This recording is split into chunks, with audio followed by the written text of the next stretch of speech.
feel like Charles Bukowski. You do? Staring at a blank piece of paper. You got flip-flops on today, too. No hocus. You must be feeling pretty saucy and free. Welcome aboard. It's March 15th. Feels like springtime. We're an hour ahead, which is, I'll say this. First off, Crushing Iron Podcast. We are episode 460. We appreciate you tuning in. Again, it's March 15th, 2021. If you're listening to us live or today on Monday, you're probably struggling. We had the daylight savings times, which can they please just get rid of it? It's unbelievable. Like, it's the most worthless thing. I'm all about more sunlight. I'm all about the longer days. And I will say, we send a weekly email out on every Monday morning. I draft it and make it up on Sundays. And my second line was kind of like, yeah, daylight saving times. Oh, it's so great for kids, because they mess up their sleep cycle. Hayden PR'd this morning his greatest sleep ever. He went to sleep last night at 8 and woke up this morning at 7:30, which is insane. And I woke up at 4:30, which right on cue. But whatever. Then I sat there like I think most people do, and you're like, but it's not really 4:30. It's 3:30. So I got to go back to bed because I went to bed last night at 9. Then I was like, but I went to bed at 9, so it's really 8. I know. So am I really getting up that early? And by the time I got done going through like those all the mind tricks, I was like, just get up and get to work. So I did, and we're going to get to work today. Again, if it's your first time tuning in, we appreciate you. We appreciate you. We know you have a lot of choices in the triathlon podcast universe and podcasts in general, but we are a triathlon-related podcast. We cover all things triathlon and a whole lot of life. We'll cover swim, bike, run, training. We'll do race recaps. We'll do race previews. Have on the occasional guest, but for the most part, Mike and I, as coaches, best friends, and also athletes, just sit back, relax, have an open, honest, candid discussion about what we're both going through personally with life and also with training, the races that we have coming up. Oftentimes, we'll dive into what our athletes are going through, and then we'll even go into our Facebook group, which you want to be a part of that. You can go into Facebook, search Crushing Iron Group, answer one simple question, and we'll let you in. A lot of awesome people in there, great discussion.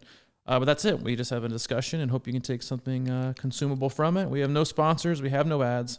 We have one agenda, and that is to keep you happy and healthy in your endurance sports journey. And I would say we have no sponsors because we don't, but we have been doing a coffee thing. Our athletes have been sending in coffee for us to freely review. We don't get any kickbacks or anything. You don't get a discount code. We just kind of figure we just give back and promote some awesome coffee. Last 2 weeks we had, was it Pale Horse was the company? Pale Horse Coffee. Pale Horse Coffee, Angry Squid.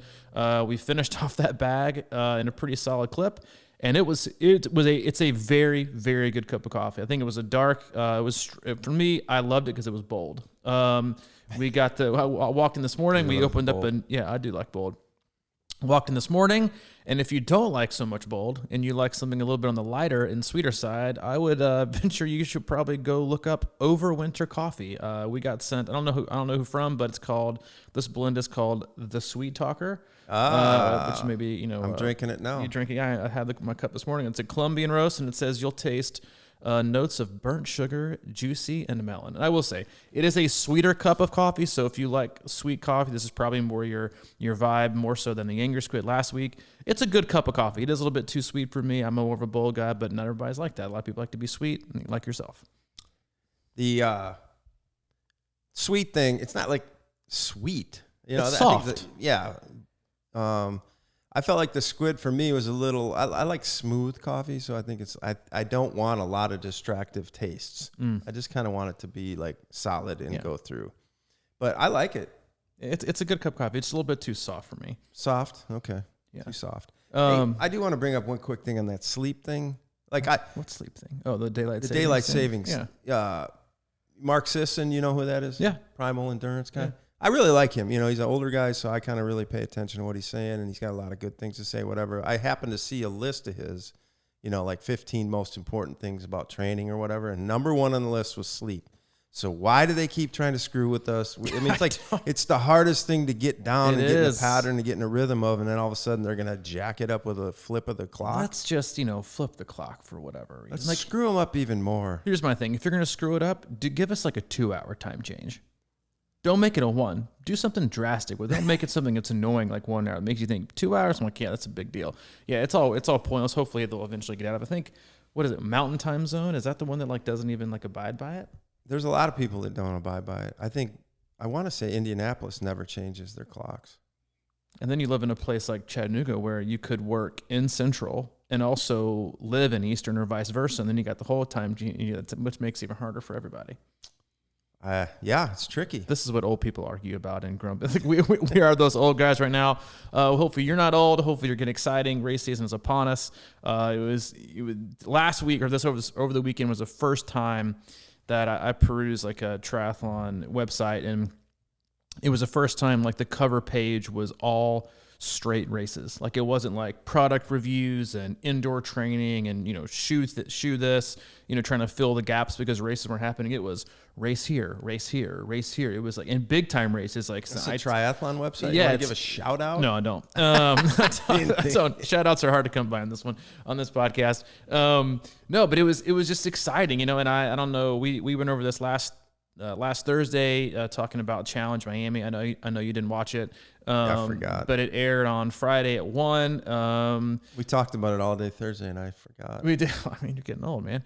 I dropped the whopping $2.99 to watch it on Facebook Live, and it was some of the best $2.99 thing I've ever spent. It was. Oh yeah. It was shocking how it was on Facebook Live. The last one they did Challenge Daytona was on like NBC Sports. It was like on an actual. You could watch it on TV. I'm sure you could do it on Facebook as well, but with a smart TV. But I watched it on the laptop, and it was impeccable. There were a couple times where it got a little bit glitchy, but I was like, this is pretty awesome coverage for $2.99 on Facebook Live. Is much better than any of the Ironman coverage you'd watch. The women's race and the men's race, and it was so much fun to watch the athletes participate. I thought the venue was really cool. It was windy. If you watched, again, Challenge Daytona, we reviewed it a little bit, but the bike course was a little bit more technical. They used the indoor, not the indoor path, but part of the indoor roads, so it wasn't just like going in an oval the whole time. You actually had to like take corners, and you're going fast. So it was really interesting to watch the pros do that. I will say this, outside of, and I want to give a huge shout out again, and just because you got to give kudos where kudos is due. Challenge Miami did another unbelievable job. Like I thought it was remarkable. Every single athlete that I've talked to that's done one of their races and the reviews you see online say they are just absolutely knocking it out of the park with this kind of racetrack feel. Obviously there's only the part of that's problematic is there's only so many of those, right? That you can't necessarily, scale it to an infinite level. Not that they maybe want to, right? But what they are doing really, really, really well. And I think they deserved a lot of credit, and I had a lot of athletes say like that format looks fun. The way they're doing it gets fun. Like they got the 3-day event, they're doing fun. They're not the first ones that came up with this. Rev 3 came up with it, years and years and years ago, and they tried to make it happen. It just didn't work out very well. But Challenge seems to be executing it awesome, and it was fun to watch. It wasn't as deep as a field as Challenge Daytona because the purse was smaller. This is also an Olympic year, which is an odd year. So you didn't have the shorter course athletes, and there were a lot of big names missing out. But Jan Frodeno was back, and I believe, as I predicted, put on an absolute clinic. The guy it's really unbelievable. Like to watch a guy like him come in, like, and there's a lot of things I could go over with it today. But I think he had like some travel issues actually getting over here, and I think he didn't get in from Germany until like 24 hours before. Like to go into like the time change and having like to get through and then race at an odd time at like 1:00. He came out with the front pack in the swim. He led with the front pack and then ran away like the most effortless. I don't even think he didn't even look like he was pushing it. It was honestly really incredible to watch. The funniest thing, though, I have to say, and I think if you watch this live, I was texting back with a lot of athletes, and they said it was interesting to watch how rusty so many of these professional athletes were when it came to transition, mounting and dismounting their bikes. Like it was actually comical watching some of these. Yes. Yeah. You and I have spectated a lot of races before. One of the most entertaining places to be is watching people mount their bikes coming out of T1 or people trying to get off their bikes, like doing flying dismounts and all these fancy things. And it was interesting watching how like some of the professional athletes, like how rusty they were being in an in-race environment, like doing like typical age group thing, hopping on your bike, staring at your pedals, swerving right and left, going in and out of cones. Lucy Charles, who ended up getting second, who's a very famous female triathlete, absolutely bit it. She came in flying too hot coming into T2, forgot how to dismount and just went up and over her handlebar. She ended up being fine, but got up. It was somewhat comical. And I think the part that made it, obviously I'm glad she's okay, but I think the part that made it comical was something that we touch on all the time, was like they had just gotten done basically spending like 5 minutes going over how unreal her pain cave was with these neon like pink lights and stuff. And then she, it was fascinating. It was also interesting to watch like the athletes who were able to take the corners really, really, really hot. Like they were coming in and out of them. They were staying in aero versus the professional athletes that were having to get up out of their aero bars and come up the horns because they were going so fast. They didn't know how to take their lines. They hadn't been riding outside a ton. I found that very, very interesting. Just like how even some professional athletes, like just totally, I think she even said out there, she's like, yeah, I'm just a little bit rusty. I haven't really done a transition in, 14 months. I'm thinking like, isn't that like, we're talking about minutes here. Like, like you could lose even like 30, 45 seconds when you look at a pro field. So that was interesting to watch, but it was fun to watch. Jody Simpson won the women's race, who lost her father in, I think, 2020. And she was a big, I think, crowd favorite for everybody that was listening to the people who were commentating. But it was just fun to watch.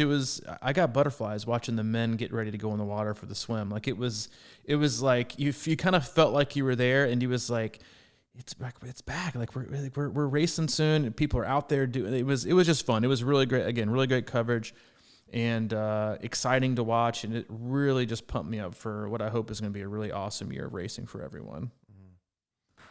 Yeah, man, it sounds like a great experience for you. How much did you enjoy it? I completely forgot about it, but it does. It fires me up to hear you talk about it, obviously, and there's a lot of stuff coming up. I don't know. We got races coming. Yeah, I mean, we got it. I think this is like hopefully, from what I can tell, like this is the last kind of dead month in terms of like mostly running races. You got some shorter distance triathlons that already took place over the weekend. You had some races in Florida, Sarasota, and Claremont this last weekend at the ITU kind of junior level. But it's coming. Like I was looking online because I haven't booked a hotel yet for Galveston, and they are expensive. Are they? Yes, they are like pre-COVID expensive for race weekend, which to me was like, as much as I was like, ooh, that kind of stings a little bit. It was like, things are back to normal. Like, because the rates are going back up, and then you got Florida 17.3, you got Ironman Texas. It's exciting, and I think it was fun. I think that's what so many of the professionals and then the age groupers raced over the weekend too. It was a lot to. I think it's just a lot to be excited about, and I think the more and more we get out there, the more athletes race, the more excited you're going to get to just kind of get back going on. And I want to we're talking about races. Renee Black, an athlete of ours, I gave a shout out without a name because I couldn't remember last week about the Knoxville series. That did such an awesome job last year about customer service and really putting on awesome. And that's personal best racing is I think she posts in our closed Facebook group, the Crushing Iron group. And so look them up. Like I always support. And that's what Jan Frodeno said after the race. He was like, thanks for, if you have kids, close their ears. But he was like, thanks for having the balls to put this on. Because it was such an amazing, I think everybody, it was really interesting. A guy like him who's won a gold medal in the Olympics, the guy who's won, ITU races, the guy who's won, who's arguably the greatest triathlete of all time, who's won Ironman championship after Ironman championship at every single level you can possibly imagine, who hadn't raced in I think he said 17 months because he had an injury after Kona. He didn't race Challenge Daytona. They had the camera on him post swim. He looked like he was 12. He did. Huh? He was so giddy and you could tell he had this nerve. He's 39. He's 40. He's been in this game for a long time, and you could just tell how anxiously excited he was to get back out and to do that. And that was one of the more fun moments I thought. And again, I think they're going to re-air it. I think this coming weekend on NBC Sports and a couple other chances to watch it streaming online. But it was just, I thought you're looking at a guy who's again the best at what he does on the planet. Smiling and giddy. He was grabbing guys by the shoulders and shaking them. He was funny because you could tell he was looking for people to talk to. He was being super chatty, which is to me is a nervous thing. You're looking for people to talk to, and you're like if he's that pumped and that excited to just get out there and see what he has. I was I thought it was a great day for the sport in general, but also just to see if the greatest triathlete on the planet can be smiling and having fun before the race, where he doesn't even know what he's got. He hasn't raced in 17 months, can have that kind of mentality of, chatting and smiling and talking to his biggest competitors, and not have his head down with his big, Beats by Dre headphones on and his flat bill cap with the shades, staring everybody down in the corner. And like, he's just out there having fun, like excited for the opportunity again to see what he had. And I think it was refreshing to see someone of his caliber, and all the other athletes kind of expressed the same thing, either through their pre or post race comments or how they kind of reacted. And they seemed very, very grateful to have the opportunity to race and to align. And then, as much pain as they looked like they were in, undoubtedly through the entire race, because it was a shorter event. Obviously, I think it was a 1 mile swim, and I think that was even a little bit short. A 39 mile bike, and then a 10.5 mile run, an excruciating distance where they're probably just redlining it the whole time. After the race, they was like, they were just so like smiling and like happy and like grateful for being able to get the opportunity to get out there and rip it. And so I really hope that's kind of the same mentality that athletes take as they kind of get into the race season, is that, they obviously it was obvious watching some of them how they had to knock some of the rust off, but just how excited we need to be to, like, we'll all have expectations, but like just to be a part of this first wave back of races that are going to happen, to make it a positive experience, and just be excited to get out there and participate in a sport that we all love. Yeah, I love that he said that. First of all, I think it is going to be different, right? They came back and they had their race, and I'm sure they had all kinds of protocols and whatever. Mm-hmm. And I'm kind of looking at March Madness again, and I watched the Big Ten tournament a lot this weekend, and they had, I think, 8,000 fans or something in the arena, and it was in Lucas Oil, which is a football stadium. So, but the energy of it was like, you could kind of feel it again, and I'm really looking forward to that.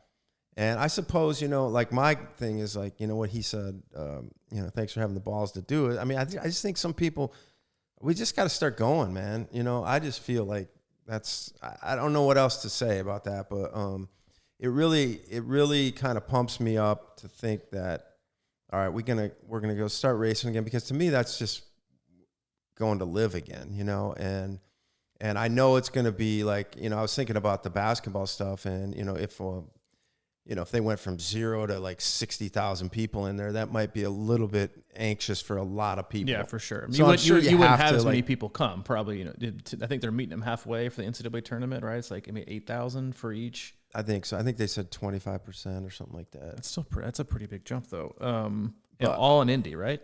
Yeah, they're moving it around. Well, it's in and around Indiana. Yeah, and they're gonna so have different venues and stuff like that. But at least, I don't know if they're going to increase it every round, and as far as how many people are going to be there. But, yeah, it's probably got to be weird, like you're saying. Like he was nervous or a little anxious, and I'm sure that, having a full-on, just how it was is probably going to be a tough, jump to take. But it's cool that, we're kind of getting our feet wet again, and I've got to wonder, do you think, and I've thought about this myself, like, I was already rusty going into last year, having taken 2 years off. And when I think about Texas 70.3 here in like 4 weeks, I'm thinking, all right, well, there's no matter what, there's not going to be as many people there in and around the course. Like, and I wonder if that's also, as much as we all want racing to be back, full on back, where we're giving high fives and running around, like, because even at the pro race, like as soon as they crossed the finish line, which I thought was like, God, how uncomfortable could that be? Like as soon as they crossed the finish line, like absolutely throttling it, they had to put a mask on. I'm thinking like, how hard is that to like take in more oxygen? You're just doing the interview. Oh. And so you think about like going back into racing, and we all want to be back the way it was. But I wonder if for the athlete, like, is it better in a way for a lot of athletes kind of psychologically and from a pressure standpoint to not feel the extra, not energy, but with so much going on, like a little bit more of a quieter way, sort of organized scrimmage. Exactly. Exactly. That's a great way to put it. It kind of feels like a preseason, matchup, on, there's not going to be many spectators or any spectators, allowed or encouraged, I guess. I haven't seen or read the latest athlete. I don't think it's out yet. Just the last one they did from November of 2020 before it got canceled. But I do. It has that feeling, right? Of like, that's such a great way to put it. It feels like an organized scrimmage where it's like you get to really go out there, but it's in kind of it's kind of like your own controlled, supported self-supported race with a couple people there, maybe you're racing with some friends. But other than that, I think that's helpful for people in terms of getting back out there, maybe not feeling, because listen, I think a lot of athletes put so much pressure on themselves to perform in front of people or perform for people that have supported them on their journey, that not having as many is probably an okay thing. They might feel less anxious just having that pressure of so many people, having just kind of go out there, do your thing, knock the rust off, and be, able to come back the next time and be like, all right, now, because it is going to be different. Like the race format's going to be different in terms of what they're going to ask you to do or not to do. And I think the more you do it, the better off you're going to be. And I would really encourage athletes who have just, a one or two key races this year and might be, looking at, I think I'm just going to do one or two, like I'm telling you, rust is rust. And if you didn't see that this last weekend, or you didn't watch, like it's even professionals who have done this for 10, 15, 20, it is their livelihood. It was apparent that there was rust. And we're age groupers. Like, this isn't our job. This is something that's secondary. It's like, like you and I feel it when we take like 10 days off from doing a podcast. We feel like we haven't done it for a year and it takes us a while to get back into it. That's going to be the same thing with racing. Like, and even for myself, who's been doing this for 15, 20 years, like I hope it feels like riding a bike, but I know inherently, if I'm being honest, that it's going to feel different just from, it's the longest now. It's the longest I've ever gone without doing one. Yeah. Obviously I took my own personal break and then I wanted to get back to racing this last year. And obviously that got, the big kibosh, and I'm thinking about racing in 4 weeks. I'm thinking, I'm not nervous. I'm just thinking like, yeah, it's going to feel and be new, but that's also kind of exciting, is to do that and be a part of that. And knowing that once I can get one off, then at least I'll know what to expect the next time around. So I think the more you can actually get out and participate in the events and support local race directors and continue to just knock the rust off, you're going to be better off, because especially if you go state to state to state, they're all going to look different anyway. So the more you can expose yourself to more different types of racing opportunities or restrictions or formats, the better off you're going to be in the long run. And I think it's just, honestly, it's good for your overall development to kind of always be on your toes instead of just looking at, I think I'm just going to do one race this year because I don't really want to, for whatever reason, get out and do these things and enjoy the opportunity, because I think hopefully we learned a lot last year, and it was, well, look, man, you can't expect to always have them, right? And that goes for not just a pandemic, but it goes for, and being injured, or, having something that life requires you to move or not to participate. Like we've got get out there and dust the rust off, and don't expect or wait for the perfect scenario or the perfect race to pop up. Get out there, and if you have a bad result, you have a bad result, but you're going to have a better chance of performing up to your potential in the next one, because now you've got one under your belt. Yeah, you've got to you got to do that, because, even around here where the restaurants are open and things like that, where I've been going out, there's still always like a little bit of a, maybe not, and then you'd sort of push into it and you're like, wow, that was kind of cool. It's sort of normal.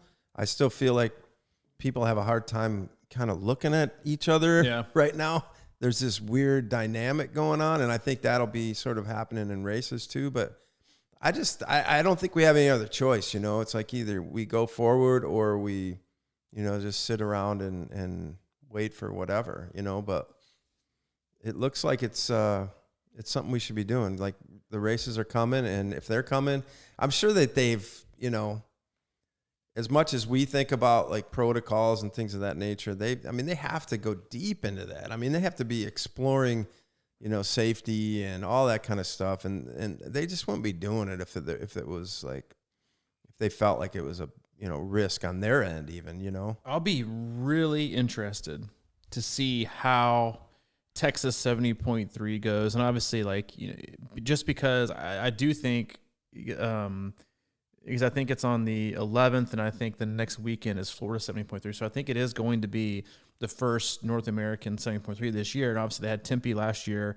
was the only one they had in the Ironman Florida. They've had time, right? Like you can give people a pass all you want to, and yeah, there's your challenging times, but you had 2 events go off late last year. You've had plenty of time to perfect your protocols and your flow and your race day and how the day before goes. And I will say we had athletes race in both events last year, right? So we were very lucky in that we had athletes at Tempe 70.3 and we had 8 or 9 athletes at Ironman Florida, the only 2 events, the bigger Ironman distance events that happened last year. They all said, especially Tempe, that they said it was seamless and almost to perfection how well the races themselves were operated and how well obviously we're always going to find something to nitpick on. That's what people do. There are also a lot of things that I think they end up liking. Like, I mean, we mentioned like there's no longer going to be like in-person race day briefings. Thank God. Like, you know, I never went anyway, but like now you go and sit back and relax in your hotel room with your PJs on and you know, you can listen if you want to. You can put in your earphones and go about your business, or you can go sit underneath a sweltering tent with 500 other people and people who ask 95% of questions. They're all covered in the Athlete Guide already. You can do that if you want.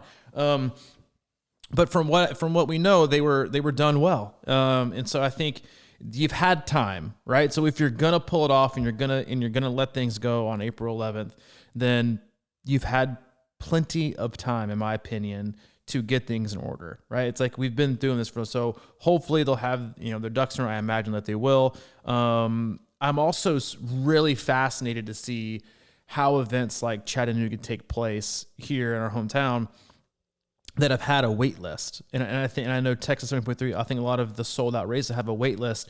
And I'm really interested to see what the actual participant list is going to be. Is it going to be full on? Is it going to be 2,000, 2,500 people, or is it going to be 1,000 to 1,500? You know, and is the wait list because they truly are at capacity and you're going to wait list in if another athlete defers to another race, or is it to kind of hedge their bet between we really want this event to go off, so we're probably because like you can't not have people come, right? So I in my opinion, I think they've kind of lowered the threshold to like maybe 1,000, 1,500 and thought, let's keep it at that, because if, you know, the county or the government's like, hey, you can have an event, but it has to be X, right? X number of people.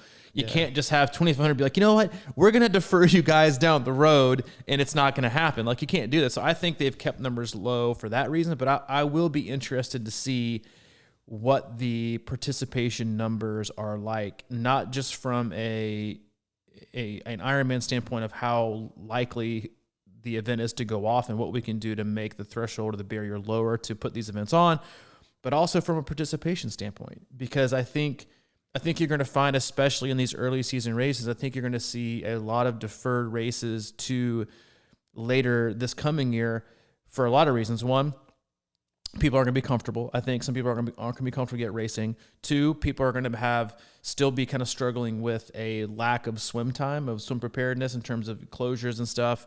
And then 3, I think a lot of athletes are shocked that things have seemingly changed somewhat drastically here in the last month, to where a month ago you're thinking, we're probably lucky if we're racing in June, to now we're thinking, hey, like races are kind of going off, and like I'm not really hearing of many specific races are like getting canned or, you know, pushed back or gone virtual. So you're thinking, I better defer. I'm kind of behind the 8 ball. Like, let me push this back to, you know, later on in the year, which, yeah, again, like you got to give Ironman credit to a certain extent. As much as we want to harp on them not being good at customer service and not giving refunds, if you're in that position and you're not ready and you're like, I think I'm going to defer because I'm quote unquote not comfortable, but really I'm just not comfortable with my training, you're getting a free deferral, you know, right? So you have options to do these things. So I think the numbers will be interesting to see for a variety of reasons, but hopefully if you have the opportunity and you feel comfortable, like I said, get out there, you know, like I'll be excited to race and be a part of it, but I'll be even more excited to kind of give feedback and be pumped and hopefully watch multiple races go off and honestly just watch the athletes that have been training for, you know, over a year, you know, right, finally get out there. And, you know, for the majority of the athletes you work with, you know, 5Ks are great, half marathons are awesome, trail marathons are super, but they're training for a triathlon, you know. And so to get out and do any kind of in-person sprint, Olympic, 70.3, full, whatever, has got to feel just the feeling of optimism around that has to feel incredibly exciting. Yeah. I think they're holding back to be probably like Chattanooga. And I feel like they got to be. Which is, I guess think that's it's smart. Fine. I think it is smart. Yeah. I'm curious about the spectator thing. I don't quite understand it. You think people are shocked because they can't believe that they're going to actually have races, or they're shocked because they're afraid to go race or something like that. I mean, like I said, where we're at least when I go out, we went out to a restaurant last night or Saturday night, and it's like hopping. You know? Yeah, the difference, and that's the other part is like, it's like, why can't you just stand along a fence and watch people run by? Yeah, you know? it is going to be interesting to see how that plays out, because you're right here, and then I know in other states like Texas and Georgia and Florida, you go to a restaurant, in other states too, it's not just, the state of Tennessee where we're at, like you walk around town, you go to restaurants, they're full capacity now, right? So if you think, well, if you can be indoors full capacity doing this, why can't you be out in, open air, giving high fives and slapping people on the butt and yelling at people and, worrying about getting chamois cream on your hands from a stranger? Like, that should be fine, right? So I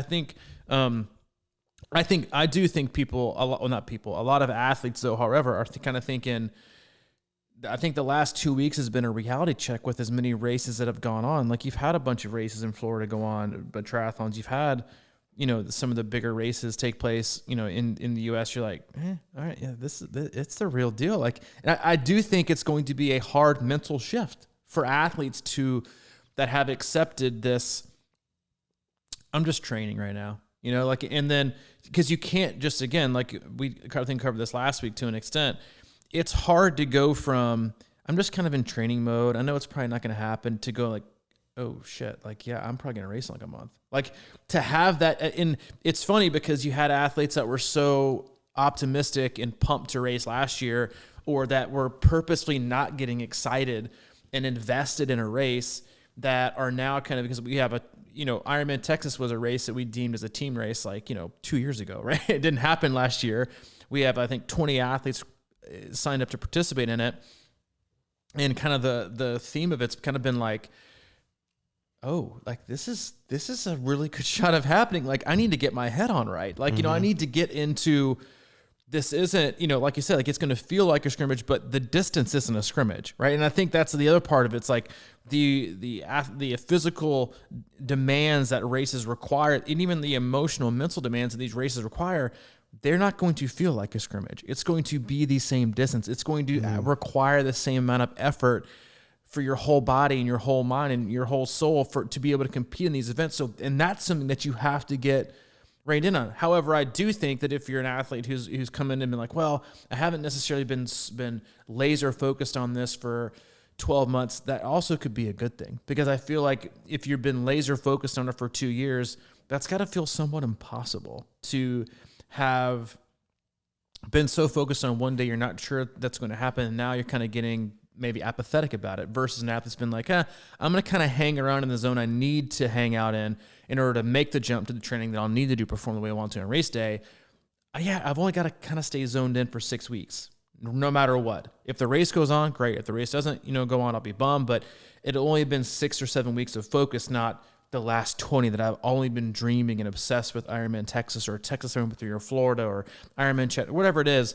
You think, I can do that. I can invest that much and just see what happens. And so it's going to be really, you and I plan on being down there for Ironman Texas. And I'm honestly just as excited about spectating and being there and experiencing that as I am participating myself. I do think, like, the mental and emotional toll that this last year has taken on a lot of athletes and their excitement and their focus and their drive, and if they're burnt out or they're still ready for it, like, it's I think it's here, and I think it's going to happen. So I think you got to be ready one way or the other. And no matter what, if you race in April, you still got time, right, to get things dialed in. And I wouldn't immediately, unless it's a safety thing, you don't feel like you can finish the swim, or you're going to put yourself, in a bad position to injure yourself on the run. Like, even if you don't feel totally prepared, go. And as long as you feel comfortable, and it's like, just go and get and enjoy the experience, like, and don't be worried about your time or what so-and-so is going to think that you're not ready, or why aren't you doing this? Or I thought you did better. Like, just go out and do it and participate and have fun. Because every single time you race, you have an opportunity, and you're allowed an experience to learn and grow, and you should use that going forward. Yeah. I always talk about this thing, aim low. I think there's a perfect opportunity because it can turn out to be ending higher than you expected because, well, we all know a lot of triathletes, first of all, have this, you know, everybody does it. We kind of all sort of keep in our back pocket this this excuse, the built-in excuse, you know, my, plantar fasciitis is acting up, or my ankle is kind of tweaked going in. So we kind of always like preview the excuse sometimes. We always laugh about it, come down to the elevator with the bike. It's like, yeah, you ready? Well, yeah, I was until last week when I tweaked my hammy.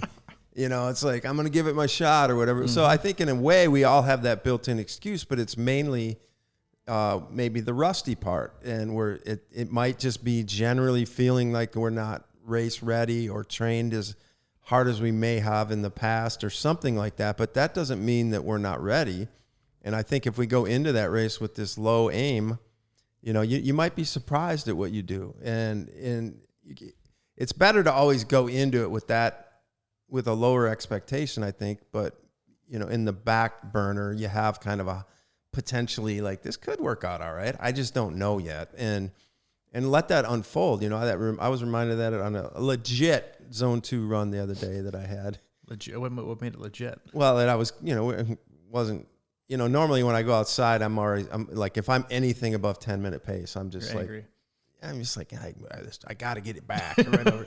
We were just cruising along talking and, 11-minute pace or something. I was like, man, this feels really good. And then by the end of a 5-mile run or whatever, it was naturally just picked up. Yeah. Like it really felt good. And I haven't been running a ton, but this idea of really easing into a race, that's my other thing, is like easing into each sport along the way, you know, each section of the race, just let it come to you a little bit and trust that, you know, you can actually get stronger and faster as you warm up. That's like a, you know, thing that we can all do right now going into this race, especially like when you get in that water, it's like, man, I haven't raced in 2 years. I'm going to just blast it out of the gate because it's a race, quote unquote, but it's a long day. Most of this stuff is. And just, you know, if you can kind of like let yourself go through the quote unquote motions for a while and get to mile and a half, you can get to a mile 8 or 9 of that run and go, man, I feel pretty good. Just let it go. You might be surprised, you know. It's and you reference like it feeling from an atmosphere standpoint, feeling like a scrimmage, you know, like an organized scrimmage.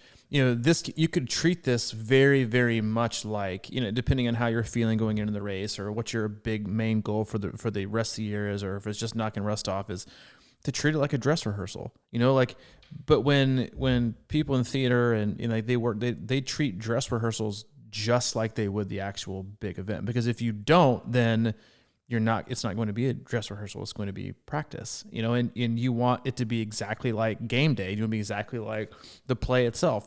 And so if you want to treat this some way, treat it as a dress rehearsal. But that also means going into it with a plan to execute and doing. And I think that's like the biggest thing is that as we get in these early season races, that a lot of athletes are just out of practice, depending on how you train, on just how to execute a legit race, how to pace yourself, because, you know, because don't get me wrong, and this isn't to be like, you know, Debbie Downer, but virtual races aren't races. They are virtual events. You know, a race is a race for a reason, right? It's because you're surrounded by 2,000 other people. You are competing against other people. Yes, you are competing against yourself, but there are other people there. There's a crowd. There's a format. There's things you all have to do. Like, you know, a virtual race isn't where you all, you know, 50,000 people do a 5K on different terrain in different areas with different, like, it's just not it. It's a virtual event. Races are different, and being in that environment requires a different kind of focus. You can't just go out and run your usual 5K route from your house like, that was a good race today. No, it's like, it's not like, that's not how it works. But in order to get back into race shape, you have to be race ready, and you have to be prepared for what the race is going to feel like, the flow, the speed of the thing. You can't just kind of meander your way through.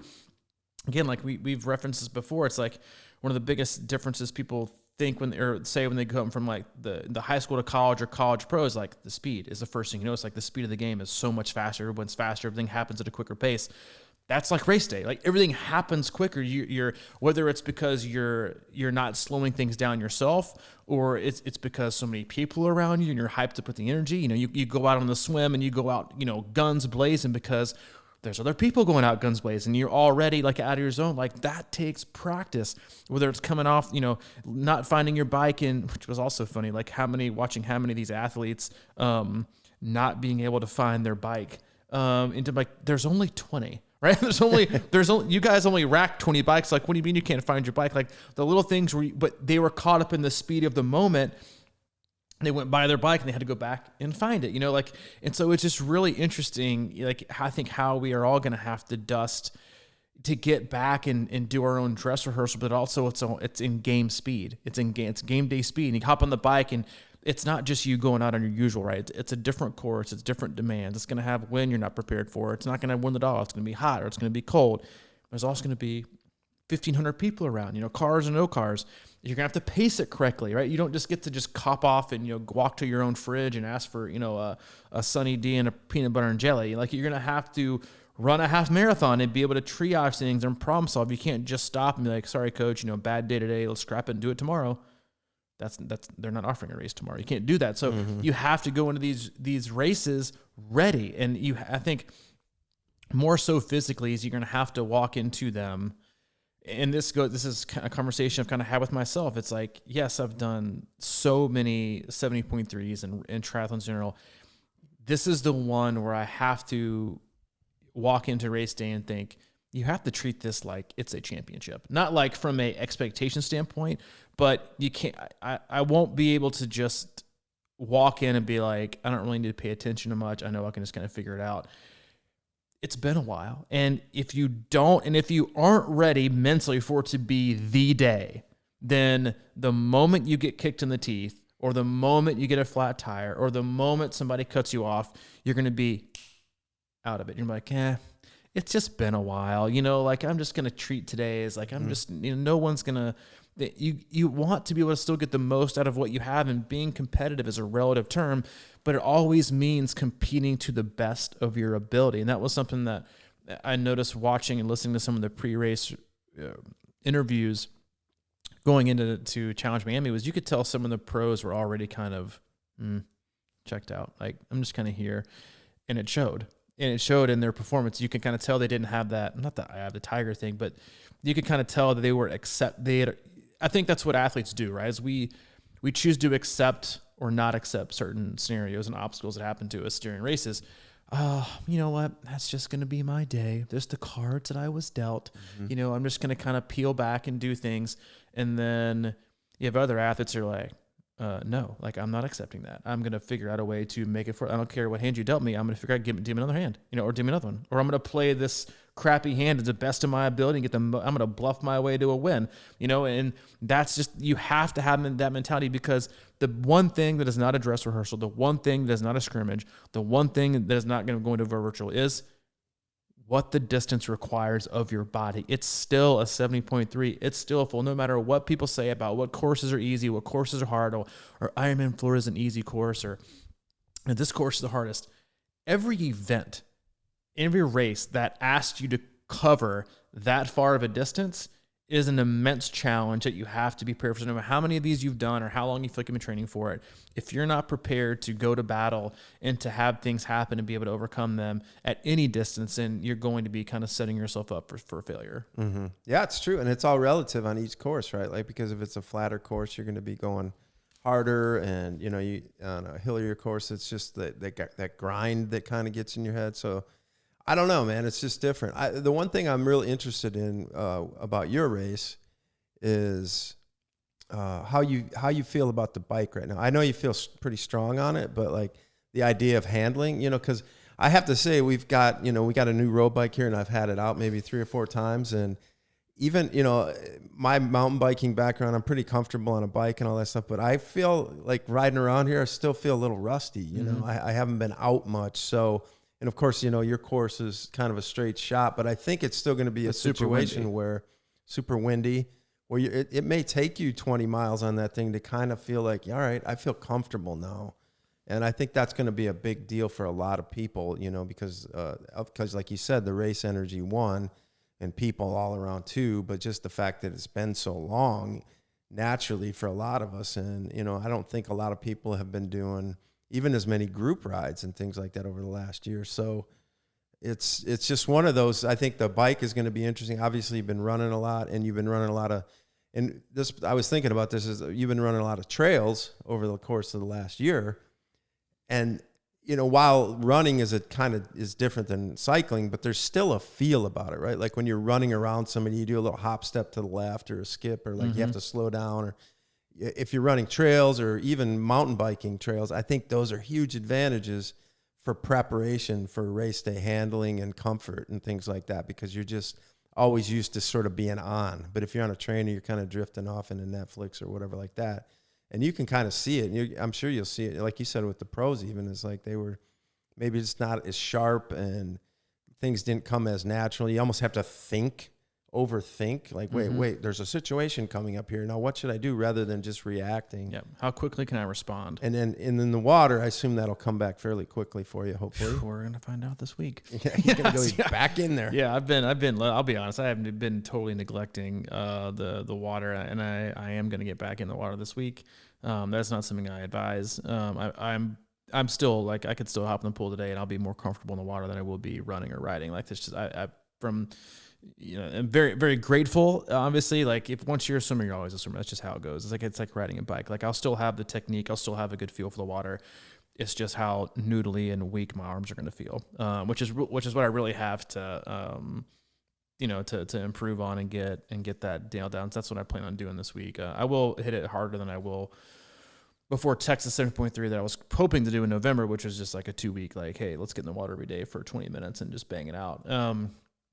So yeah, I gotta do that. And then it's just really like just trying to put it together, because it's still been going to be that long since anyone's put a whole race together, like, and even if you're a person or an athlete that does a ton of bricks, like, you still didn't swim beforehand and you still didn't ride at that pace, and so it's all going to be, I think like you said, like, how quickly can you respond? How, because you all have those, like, kind of natural tendencies to do this or do that. And the more you do something, you just kind of automatically reflex and you get it done, and it's like, when you see athletes that, haven't, maybe run, on flatter surfaces or terrain as much, like, they don't have the same turnover. Like, they're not able to kind of get that second win.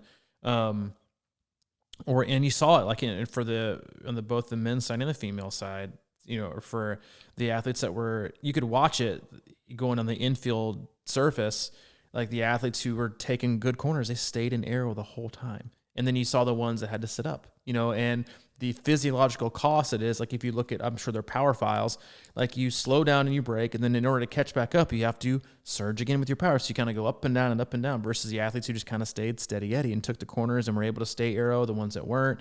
It was interesting to kind of watch the different cadences the athletes had, and, if they were to kind of pick up the turnover. It's interesting. And I think, again, a lot of us will have to, we weren't hating on the pros at all that looked so rusty, and it was kind of made you feel, hey, we're kind of have a lot of like, we're all going to see people, swerving right and left. You see people running out of transition, trying to do these flying mounts on their bikes. And I'm like, dude, it's still taking you 9 hours. Like, why not just get your shoes on and go run and hop on your bike? Like, and they hop on their bike and they sit and they swerve left and they swerve right and they swerve left. That's why I always tell athletes, like, if you're racing soon, grab your bike. If you're not doing a flying mount, like your shoes are, if you put your shoes on in transition, you run up with your bike, get on your bike, grab your bike, run 10 feet past the mount line, and then move over to the right and then mount, because the mount line is where all the chaos is all the time, because everybody's trying to mount. And then you got, the 29-year-old guys are like, I got to get out of here. I got to smash this. And they're like, stiff arming, women and children out of the right and left. You got, the 75-year-old guy who just got on his bike, who's trying to put his, bifocals on while he's trying to get on his bike and staring at it. You got Johnny Smith, who's got his clip-ons, and, it's like, it is a disaster zone. So do yourself a favor. Get out of the way of the chaos and just kind of move up the road and then go about your business. You don't have to do it like right after line, run up, because most people, the first 20 feet, you'd be better off running with your bike the first 20 feet as much as as long as it takes to get on your damn bike. Like, just do it. And then getting off your bike, just do it smart. If you haven't practiced dismounting, like, it's awful. Like, we've witnessed so many.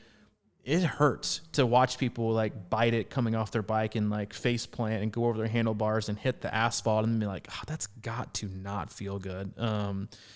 on your race, and then know the rules. Like that was another thing you saw in the pros, like, you know, you had a couple penalties, and you're like, you know, gotta know the rules, you know, and just little things that, again, on race day, it's like, you know, passing on your left and like not, you know, interfering in places and doing like, you're going to have to pay attention. Like you're going to have to remind ourselves to do things the right way and the way that they're being asked of us. And it's going to be a lot. I think people are going to be shocked at, I think, how mentally exhausted they are come halfway through the run, having to hold it together that long in a race environment and making those small decisions, which is what we talk about all the time in terms of getting athletes. And we saw it this weekend with warmer weather for athletes, you know, for a large part of the country, like the first outside ride, like, wow, that's a whole lot harder than I remember, right? Because we've been sit inside on our cushy little trainers with our Zwift screen and our training and our trainer road screen and our Netflix screen and everything else. And then you get outside with wind and terrain and you're like, oh, my whole upper body's sore. It's like you went, you know, freaking wakeboarding for the first time. And you're like, I didn't know how that was. Like, yeah, those are the ones you're going to need on race day. So you got to get out there. You got to do those things. You got to prepare yourself, not just physically, but also mentally and emotionally for the amount of time you're going to have to concentrate on race day. Just like I felt like it took me to concentrate for the length of this podcast today. Yeah, I know I did most of the yapping today. Nah, well, that was good because I felt like you watched the race. You probably had a lot of fuel in you.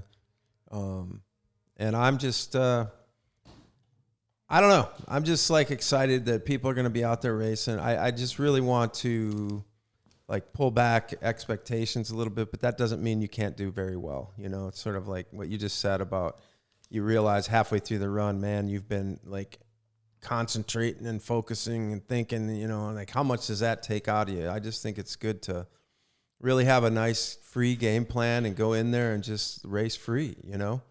And there's something to be really said for that because I think that there's going to be a little bit of an inkling to like, okay, I raced 20 months ago and I had a really good race and I got to prove that I still have it. Because if you don't do as well as you did 20 months ago and you've been kind of training or sticking with it a lot and you don't perform, you're going to be bummed, I think, if you have too high of expectations. And, you know, like I said, I think you'll be a lot better off not putting those expectations on yourself, and you may end up being. And not only that, the other thing I want to say about racing well is like if you get done and your quote unquote time is the same or right around the same, and you're like, man, I didn't really get faster or whatever.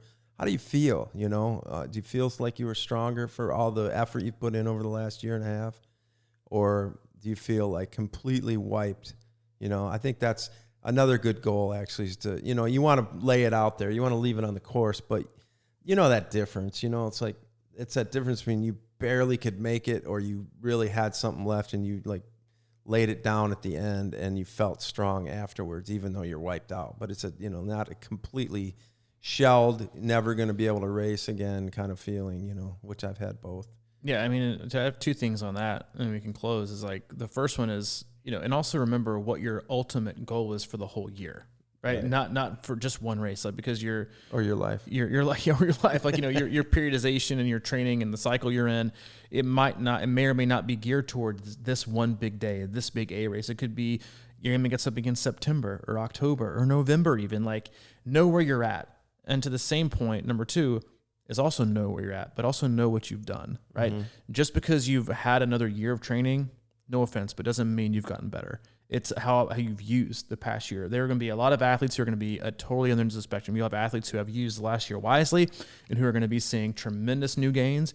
And you're going to see athletes who have kind of piddled their way through the last year or had, you know, hard years, like a lot of us who haven't made as many strides because life has dealt them a hard, you know, a tough hand and they weren't able to work out as much. Like, also know that, like, I think it's just an important thing to touch on is like, know the work you've done and recognize that and be objective when it comes to it. Because if you haven't done the work, then a year more in the sport doesn't guarantee you a better result. You still have to do the work that's required. And that's just something I think has to be said. Like we have to, you know, we show our work, you know, and if you've done the work, then you should see, you know, hopefully see what happens. If you haven't done the work, then own it and just be like, yeah, but I'm happy to get back. And it's still a step in the right direction. And that's what's the most important. As long as it's a step in the right direction, as long as you can own that part. Like, I'd be naive to think, I'm going to hop in the water. I'm probably going to swim like a 28. No, I'm not. I might very well swim my slowest 70.3 time ever. But you know what?